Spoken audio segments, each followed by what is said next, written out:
Hi, Bob the Canadian here. Sometimes I feel like I should apologize because the English language can be weird. Sometimes the English language is really strange. Here's a great example. We have something called heteronyms. These are words that are spelled exactly the same, but they have a different pronunciation and a different meaning. So, for instance, if you look here, you can see that I close the door to my van. I use the word close. But if you look here, you can see that I am standing close to the camera. I use the word close. So close and close are heteronyms. They are spelled the same, but they are pronounced differently and they have a different meaning. Let's look at a few more.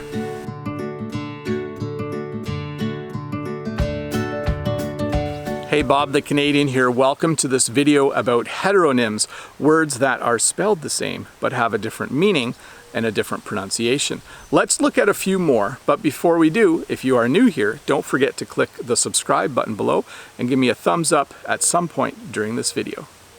We also have the words wind and wind.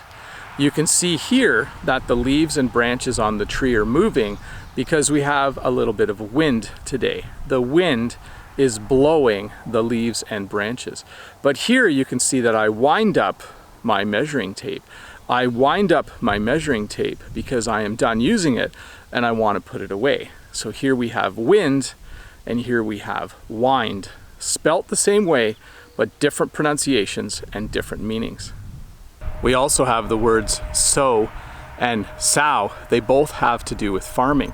When you sow seeds, it means that you are planting them in the ground. So here you can see that I am taking some time to sow some seeds. But a sow is a female pig. So here you see a picture of a female pig. So here I'm taking the time to sow some seeds. And here you see a sow, which is a female pig. Let's look at bow and bow.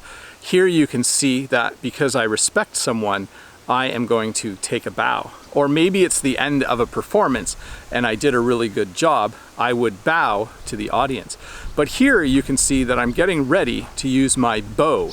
I'm going to put an arrow in it and I'm going to pull the string back and shoot the arrow. So here we have bow, take a bow, and here we have bow. We can also look at bow as the part of a ship. And we can look at a bow as something made out of ribbon. So bow and bow. So for this next one, we're going to talk about a type of fish and a type of musical instrument. This is a bass. It is a type of fish that's actually found in the river by my house. But this is a bass guitar. That means that it's a guitar that plays lower notes than a normal guitar. So this is a fish and it's called a bass. This is a guitar and it's called a bass guitar. Bass and bass. So here's two more words. There's a slight difference though, because the one has a capital letter and the one doesn't. Because if you are Polish, it means that you are from the country of Poland. That's why I've put a map of Poland here. If you are from Poland, you are Polish. But here you can see that I am taking some time to polish my van. I want to polish my van so that it is nice and shiny. So if you're from Poland, you are Polish.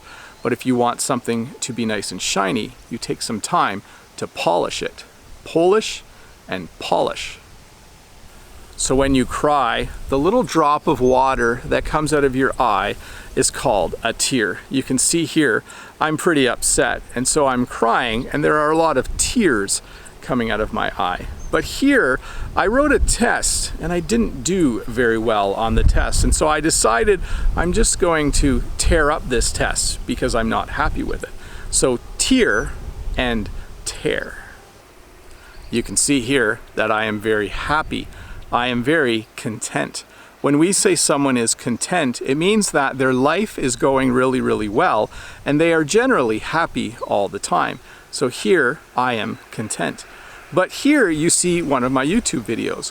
When I talk about my YouTube videos, I say that I am creating content. So when you create videos for a YouTube channel, it is called content. If you write an article for a blog, it is called content. So here I am content, and here you can see some of my content. So when my clothes are clean, I usually put them in a drawer. I have a dresser in my room. This is a dresser, and you can see that it has drawers. But if I knew someone who liked to draw a lot, I would say that they are a good drawer. So here we have drawers, but here we have someone who is a good drawer. We usually call them an artist instead of a drawer, because drawer is a hard word to say, but drawer and drawer. So when I make videos for my YouTube channel, I say that I produce videos. To make and to produce mean about the same thing. So I produce videos for my YouTube channel. But if I go to the grocery store, sometimes I buy produce. Produce includes things like fruits and vegetables, things that are grown and sold in the produce section. So I produce videos for my YouTube channel, but I buy and eat a lot of produce. I should probably eat more produce. I think I eat enough, but a few more every day would probably make me healthier. So when we talk about time, we know that there are 60 seconds in 1 minute. But when we talk about things that are really, really small, like these grass seeds, we can describe them as being minute. So minute means really, really small. So there are 60 seconds in a minute, but these grass seeds are very minute. Minute and minute. Well, hey, I am sorry that the English language is a little bit weird, that it can be a little bit strange and difficult to learn sometimes, but that was just a few heteronyms, words that have the same spelling, but different pronunciations and different meanings. I hope it helped you learn just a little bit more English today. It was fun doing this video, and I'll see you in the next video. Have a great day.